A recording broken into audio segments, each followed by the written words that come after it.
art therapy really is so magical. I am blown away every time I create my own art and discover something new about myself. And even after almost 30 years of practicing as an art therapist, I am surprised and delighted every time my clients make art. This is my perspective on the beauty and the power of art therapy. And this episode is all about art therapy and why it is such a powerful tool for healing, growth, and insight.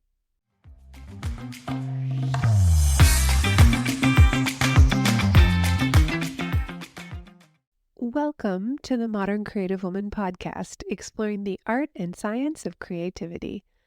And this is your podcast. It's for women like you who want to elevate their creativity and really start applying creative thinking in your everyday life. So I'm your hostess and creativity expert, Dr. Amy Backos. I'm a licensed psychologist and a registered and board-certified art therapist with almost 3 decades helping women with their creativity and authenticity. Here at the Modern Creative Woman, we are obsessed with helping you build your creativity. Through conversations and creative insights, I'll give you the science and the art of becoming the woman you've always wanted to be. Let's get started. Welcome in. I am delighted that you're here today.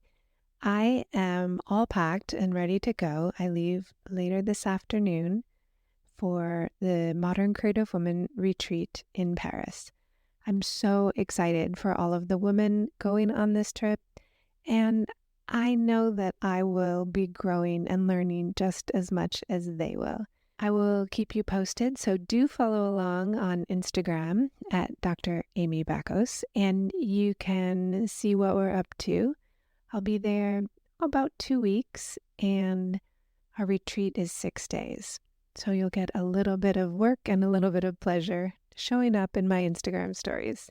If you want to do a retreat like this, send me a message below and I'll get you on the wait list for our next retreat. Art therapy became my dream when I was in high school. And if you've known me, you've heard this story before. I was always in summer school in high school so that I could take music and art.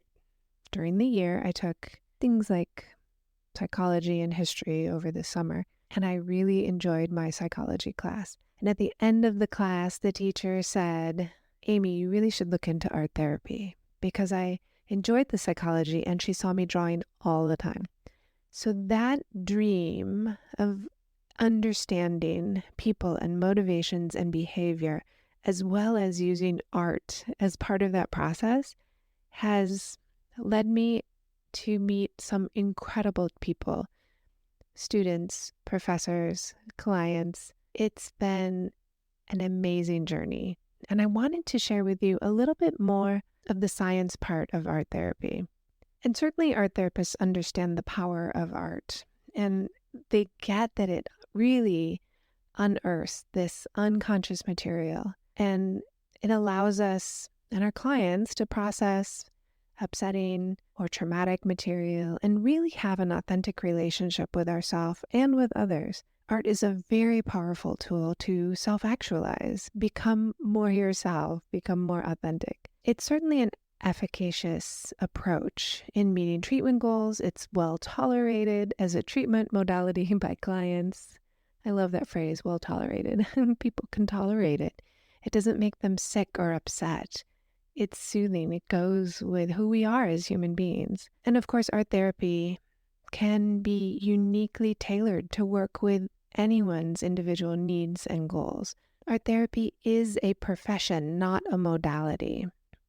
And an art therapist has a lot of education in both art and psychology. And it's 4 years or more of an undergraduate degree with a major or double major or major minor in art and psychology. It then requires about 3 years for a master's degree.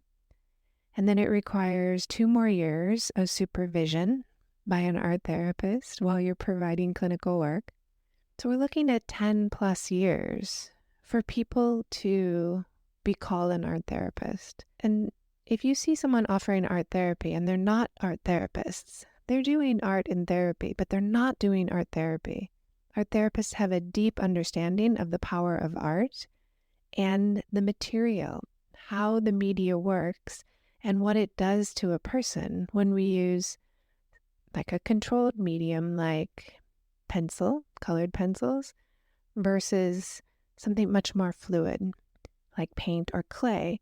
And we have a clear understanding of the media continuum and how to use it to help clients with whatever they're particularly striving to express. There are, of course, several lines of research that suggest how art therapy can be best utilized. And there's lots of randomized controlled studies that have shown art therapy enhances care for our clients. And it also is used as a conjoint treatment. So someone might be receiving a group psychotherapy and then an individual art therapy. And that combination has been found effective, but so has standalone treatment. And there's even been outcome studies with single-use interventions to reduce a negative mood state, or you might say it a little more easily, to increase a positive mood. And as an adjunctive therapy, it really does both enhance the treatment and reduce the dropout rate. There's some incredible studies where people went through prolonged exposure treatment for trauma, and the people that had adjunctive art therapy along with it, they stuck with it longer. And if you know about prolonged exposure treatment, it's got about a 50% dropout rate because it's really painful to go through traumatic memories like that. So when art therapy is used, people tend to stay in the treatment and they're able to benefit.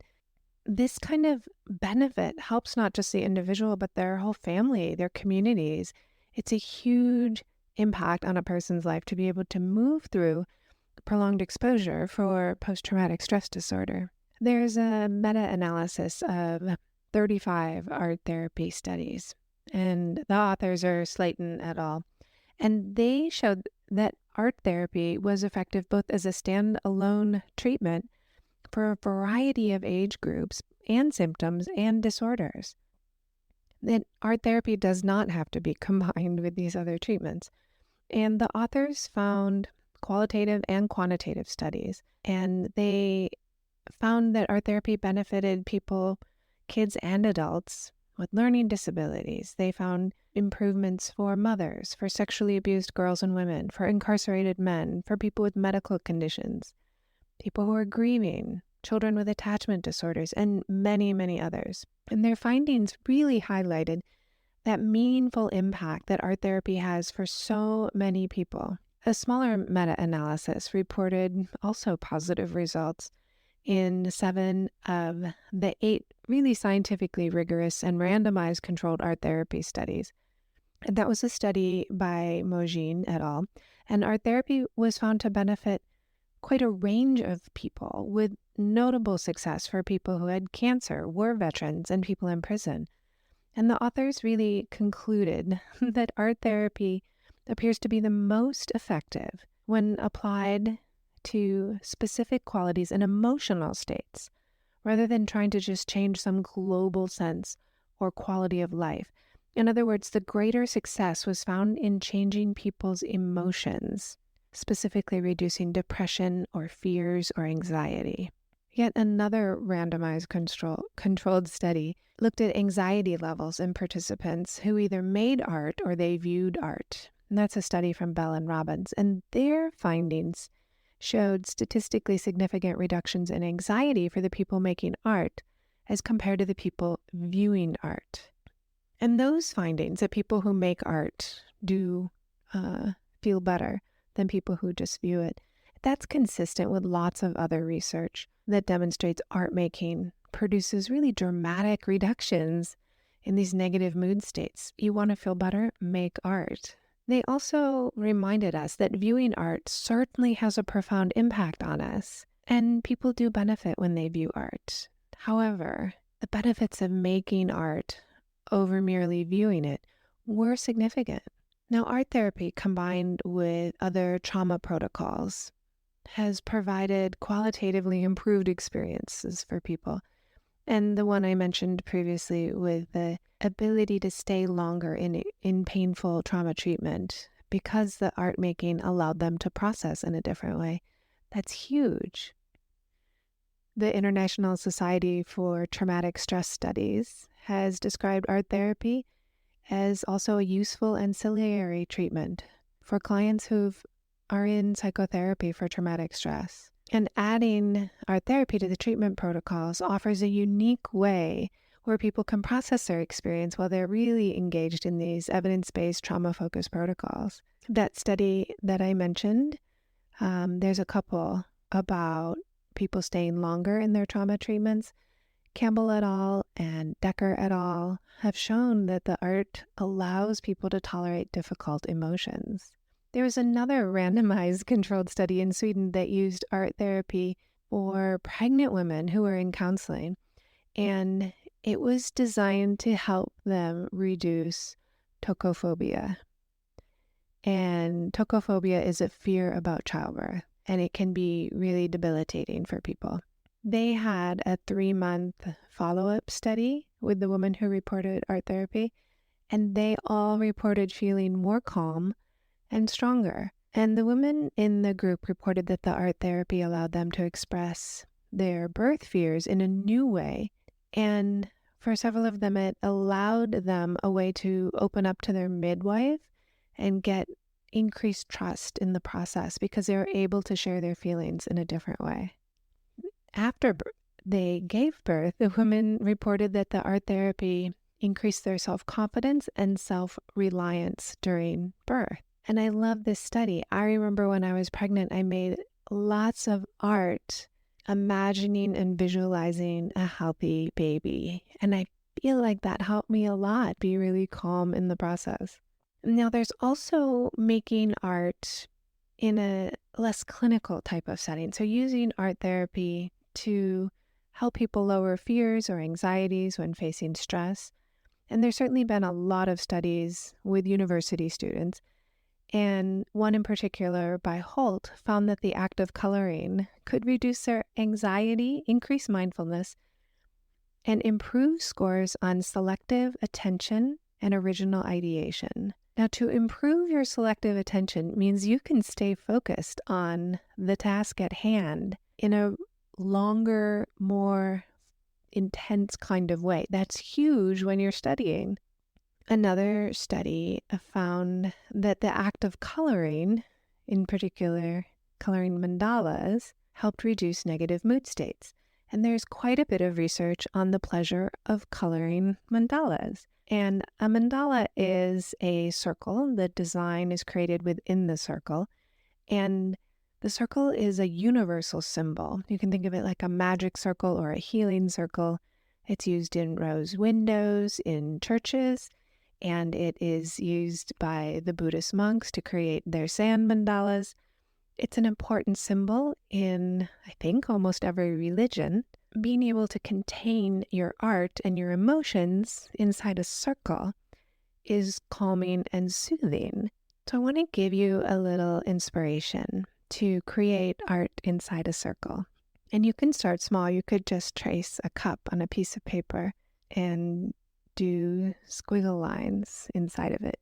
You could do a bigger circle, trace a dinner plate, and do lines and shapes and colors to show how you feel. I always want people to do some language process after they make art. And so I always suggest a title and 3 words to describe your art. If you have time to do some journaling after you make art, even better. And that process of shifting from the abstract art making, the creative part, to the more verbal linguistic part of your brain gives you a chance to integrate. It's creating new pathways that are focused on both creativity and documenting it in verbal expression. So if you do some mandalas this week, I would love, love, love to see them. You can find some resources in the show notes. you can send me a message in the show notes as well. And if this work appeals to you, I would love to see you inside the Modern Creative Woman. It is the most unique personal development program on the planet. I'm sure of it. It offers what I always wanted in terms of knowledge, creativity, expression, and calm, all wrapped up into a month-long workshop. And each month I create a new workbook, and they're new, they're not repeats, and 3 classes. You're essentially getting a college level class about the art and science of creativity. And women this month in the membership have talked about how eye-opening the material has been for them. And even better, people are able to apply what they're learning directly in their lives to improve their relationships at home, at work, to finally take action on their dreams and really exciting projects that they had been planning in their mind, but not taking action on. And so this is a program that helps people really take action on what's most important. We focus on presence, mindset, and purpose. So if this appeals to you, I invite you to join us this month inside the membership. Have a wonderful rest of your week.